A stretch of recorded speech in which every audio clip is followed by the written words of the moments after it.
My name is Maria Thomas. I'm 25 years old. I was born and raised in a small town, in a house that creaked when the wind blew, with walls that wore the years like an old, familiar coat. My father is a school teacher, my mother a homemaker. We never had much, but what we had, we made count.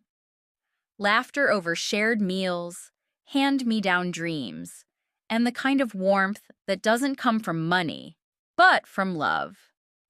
I grew up with secondhand books, budget clothes, and home-cooked food that carried my mother's stories in every bite. My world was simple, but it was mine. I've always believed that life doesn't have to be extravagant to be beautiful. I never chased labels or big city lights. What I wanted was real connection, real love, real meaning. And I never imagined that one day, love would find me in the most unexpected way, in the form of a boy named John. I still remember the first time I met him. I was working part-time at a local bookstore during college, quiet, shy, surrounded by dusty shelves and forgotten poetry. He walked in like he belonged in a different world, clean-cut, confident, laughing with his friends. I thought, he's never going to notice someone like me. But he did. He asked for a book, and I clumsily knocked over an entire stack of novels, trying to help him. He laughed. Not in a mocking way, but in a way that made me laugh too. That was our first moment. The beginning of something I didn't see coming. John came from a different world. His family ran a successful company in the city. He drove a sleek car. I rode a second-hand bicycle. He talked about international travel. I talked about watching the stars from my terrace. But somehow, between those differences, something magical happened. He saw me. Not just the surface me, but the girl behind the quiet. And I began to see him too. Not the polished, charming man the world admired, but the boy who just wanted someone to love him for who he really was. We didn't have grand dates or expensive dinners. Our love story was made of small things: a walk in the rain, sharing a cup of tea, reading old poetry in the bookstore, talking until midnight about our fears and dreams. He would pick wildflowers for me instead of roses. I would cook him simple meals, and he'd say they tasted better than any five-star dish.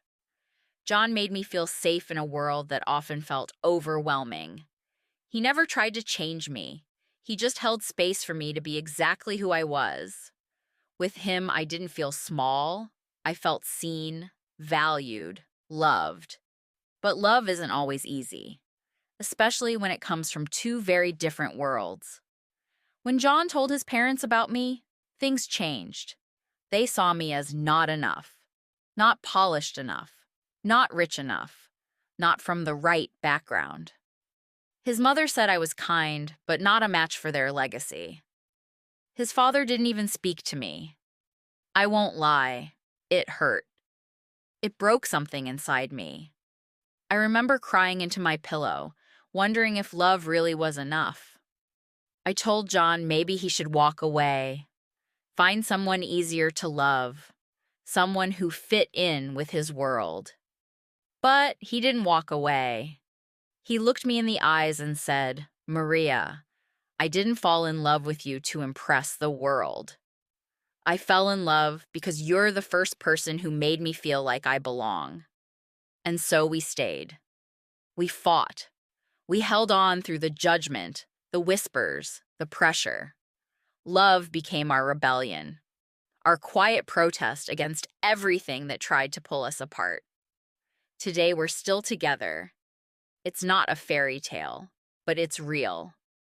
We still face challenges. We still feel the weight of expectations, but we also feel something stronger. The choice we made every single day to choose each other. I don't wear diamonds. I don't live in a mansion. But I wake up every morning knowing that I am loved deeply and truly by a man who sees me, not for my background, not for my bank account, but for my soul. I've learned that real love doesn't always come with roses and perfect endings. Sometimes it comes with tears, late night doubts, and messy conversations. But it also comes with loyalty, with choosing to stay, with building a life from the ground up together.